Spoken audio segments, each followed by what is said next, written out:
complicated, Burns nevertheless imbibed from her a great love for the rich tradition of Scottish balladry. This goes on for several pages more, but I think the crux of my interest in him lies in the fact that there's a deep moral and political core to Burns's work, and he's writing in the late 1700s, which is best characterized as a faith in the fundamental human decency, and he had a loathing of hypocrisy and a deep mistrust of the pomposity of rank and the dangers of wealth and power, which I think here in Silicon Valley we see a little bit too much of. In this respect, Burns is profoundly at one with the history of Scotland and in tune with a sentiment which dates back as far as that early and most robust limitation on the powers of a monarchy, the 1320 Declaration of Aberystwyth, which is predates the Magna Carta. And it says, in which it says that it is not for glory, riches, or honor that we fight, it is for liberty alone, the liberty that no good man relinquishes but with his life. And that's the core of his politics. But he was also deadly romantic, and by that I mean 100%. This is the guy that wrote, "My love is like a red, red rose.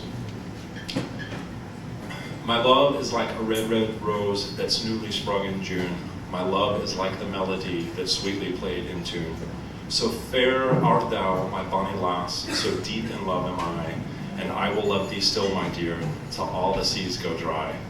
Till all the seas go dry, my dear, and the rocks will melt with the sun, and I will love thee still, my dear, while the sands of life shall run. And fare thee well, my only love, and fare thee well a while, and I will come again, my love, though it were 10,000 mile." So he writes these short, sweet ones like this, but perhaps one of the funniest things that I came across in this volume, which is literally everything the man ever wrote, including dedications and books to people, was an epitaph on a noisy polemic.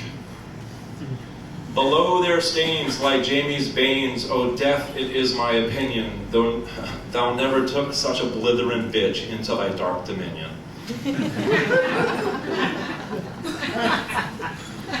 You gotta love, I mean, he could have just written that, and his career would have he would have been up there.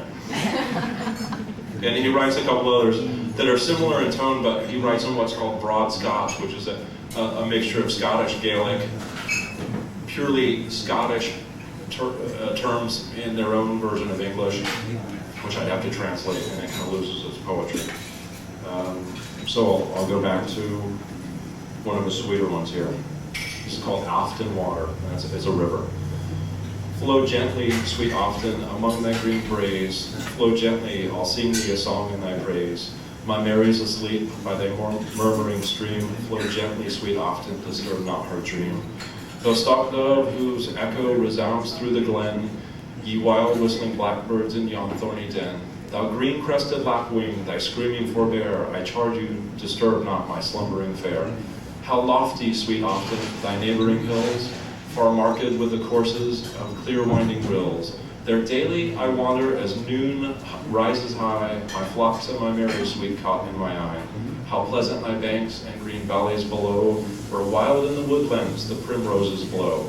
There oft, as mild evening weeps over the lea, the sweet-scented birch shades my Mary and me. The crystal stream often, how lovely it glides, and winds by the cot where my Mary resides.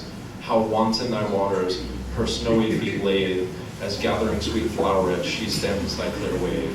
Flow gently, sweet Afton, among thy green braes. Flow gently, sweet river, the theme of my lays. My Mary's asleep by thy murmuring stream. Flow gently, sweet Afton, disturb not her dream."